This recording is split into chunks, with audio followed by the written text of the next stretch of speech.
8 फरवरी पहिया-जाम हड़ताल के नताइज सामने आना शुरू हो गए। पाकिस्तान के सियासी मंजरनामे को यकसर तब्दील करके रख दिया है 8 फरवरी के पहिया-जाम हड़ताल ने।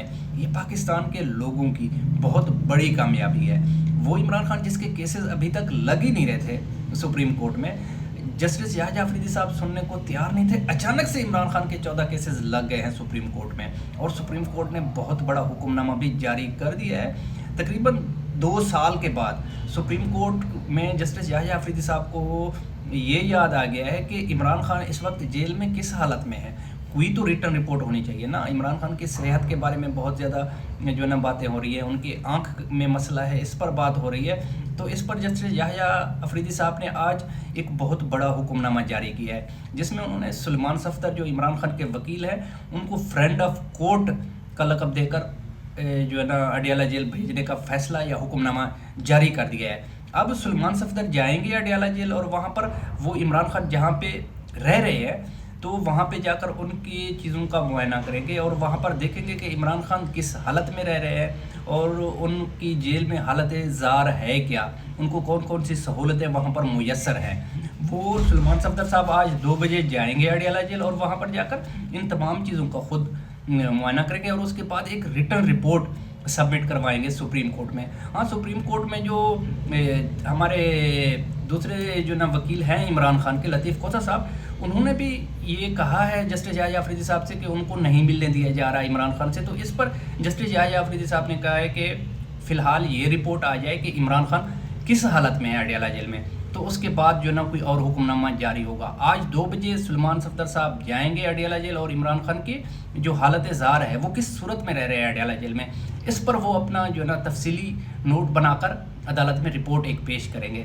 साथ में क्रिकेट वर्ल्ड कप में एक बहुत बड़ा हादसा हो गया है। वो पाकिस्तान जिसने यू टर्न ले लिया है, पहले इसने कहा था कि भारत के खिलाफ वो नहीं खेलेगा, अब वो यकसर से तब्दील हो गया है वो फैसला और पाकिस्तान ने फैसला किया है कि अब वो भारत के खिलाफ मैच खेलेगा। वज़ीर-ए-आज़म शहबाज शरीफ ने पाकिस्तानी क्रिकेट टीम को वर्ल्ड कप खेलने की इजाज़त दे दी। अब 15 फरवरी को पाकिस्तान और इंडिया के दरमियान मैच होगा और इसमें जो पीसीबी के चेयरमैन हैं हमारे मोहसिन नकवी साहब, उन्होंने बताया कि जो डिफरेंट दोस्त ममालिक हैं उन्होंने इस पर हमें मजबूर किया है कि हम इस मैच में जाएं, जिसमें उन्होंने स्पेशली जो है ना आईसीसी का भी कहा है, उसमें उन्होंने दूसरे जो दोस्त ममालिक हैं उनका भी जिक्र किया है। साथ में उन्होंने ये भी कहा है कि जो श्रीलंका के सदर हैं उन्होंने डायरेक्ट वज़ीर-ए-आज़म शहबाज शरीफ से बात की और उन्होंने भी रिक्वेस्ट किया है कि पाकिस्तान ये मैच खेले, वरना इससे बहुत ज़्यादा जो है ना माली नुकसान होगा आईसीसी को भी और श्रीलंकन क्रिकेट बोर्ड को भी और श्रीलंका की हुकूमत को भी। तो इस पर हुकूमत ने रजामंदी ज़ाहिर की है कि अब वो मैच खेलने जा रहे हैं 15 फरवरी को।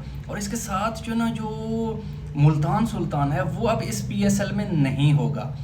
वो इसलिए क्योंकि जब पीएसएल के ऑक्शन का मरहला शुरू हुआ तो वहाँ पर अली तरीन का एक वीडियो शायद आप लोगों की नज़र के सामने से गुजरी हो, अली तरीन जिसमें कह रहे थे कि हम इस पीएसएल मुल्तान सुल्तान को ख़रीदने के लिए मैं बोली ज़रूर लगाऊंगा, हाँ जस्टिफाइड बोली लगाऊंगा। ये नहीं है कि जितने भी मिल जाए वो ख़रीद लूँगा, ऐसे नहीं होगा, जस्टिफाइड बोली लगाऊंगा अगर वो मैं लेने में कामयाब हो सका तो। लेकिन वहाँ पे अली तरीन तो कामयाब नहीं हुए। ये वलीटेक कोई कंपनी है उसने जो है ना इसको ख़रीद लिया है मुल्तान सुल्तान को और उन्होंने फ़ैसला किया है कि वो मुल्तान सुल्तान के नाम को तब्दील कर देंगे। हसन ताहिर जो वलीटेक के ओनर हैं उन्होंने कहा है कि हम इसको मुल्तान सुल्तान का नाम बदल कर हम अब रावलपिंडी के नाम से रखेंगे। ये जाहिर सी बात है, दोनों शहर हैं तो पाकिस्तान के शहर, लेकिन मुल्तान सुल्तान जो पीएसएल में एक प्रोमिनेंट टीम है और लोगों के इमोशंस इसके साथ जुड़े हुए हैं, जनूबी पंजाब की वहदी टीम है, तो इसके नाम को तब्दील करने से खैर बहुत सारे लोगों को तकलीफ़ तो होगी, नाम तब्दील नहीं करना चाहिए था। बारह ये जिन्होंने ख़रीद लिया है अब उन पे है कि वो इसके नाम को तब्दील करना चाहें या जो ना उसी नाम के साथ कंटिन्यू करें। बज़ाहिर उन्होंने ये कह दिया है कि हम इस नाम को तब्दील करने जा रहे हैं, रावलपिंडी के नाम से रखेंगे। ये आज के अहम सियासी अपडेट्स हैं। आप लोगों से गुजारिश है कि अपने इस चैनल को सब्सक्राइब करें, वीडियो को लाइक करें ताकि हमारा एक ताल्लुक़ बना रहे। थैंक यू, अल्लाह हाफ़िज़।